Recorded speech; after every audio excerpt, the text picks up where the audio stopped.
So I've been abusing these EpiPens for a few weeks, and today I'm going to fire them to see if the mechanism has been affected. This is my control. It has been on the counter for the 2 weeks.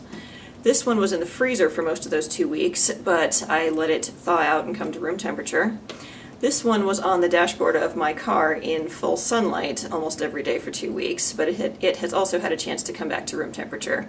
I also still have 2 pens, one in the freezer that is still frozen when I try to fire it, and one that is in my hot car, which will still be hot when I try to fire it. Alright, this is the control pen that's been on the counter, and we are firing. Jeez. Looks like it worked just fine. This is the EpiPen that was in my hot car, upwards of 200 degrees, but it is now at room temperature. That is not going. Okay, I'm going to try that again. It resisted firing. Wow, yeah, this doesn't want to go. I'm happy none of And I can't get my thumbs in the way or I'll get punctured. So this may have damaged the spring. Dean's going to try because he's got stronger hands. Wow. Not going to happen. That pen is not firing. So 200-degree temperatures repeatedly does appear to have damaged the mechanism. Alright, we're going to try this one more time the way it's supposed to be fired and see if the force will work. Holy cow, man! This pen is dead. This is the second hot EpiPen. This one is still pretty warm because it was in my car. Yipes! Okay, it fired. This pen was in the freezer at about negative 12 degrees for about 12 days, but then it was allowed to thaw. That one still fires as usual.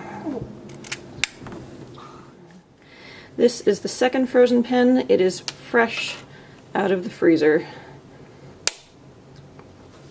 It fired, but I don't think anything came out.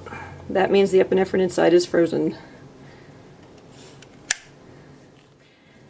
In conclusion, while the color did not change on any of these EpiPens except while the solution was actually frozen, it does appear that the heat can damage the mechanism on an EpiPen, as only one of our 2 hot car EpiPens fired.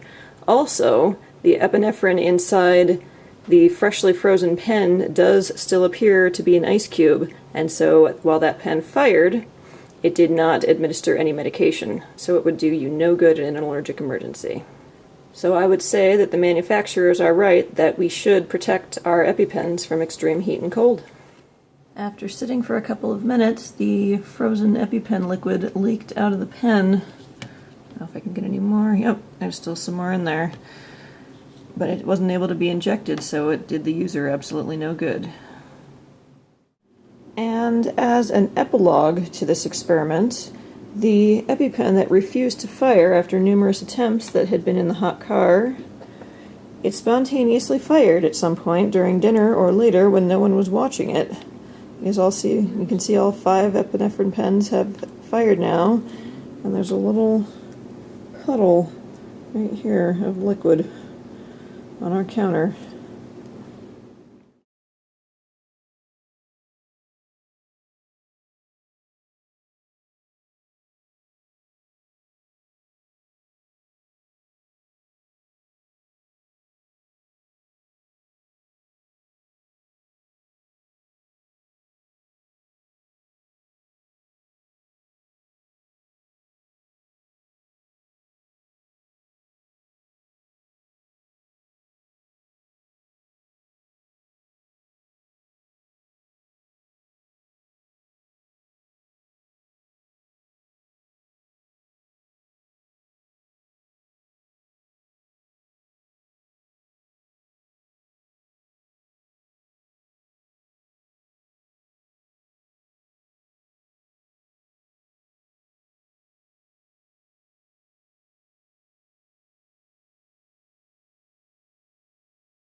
Empowering and protecting allergic kids. While raising awareness.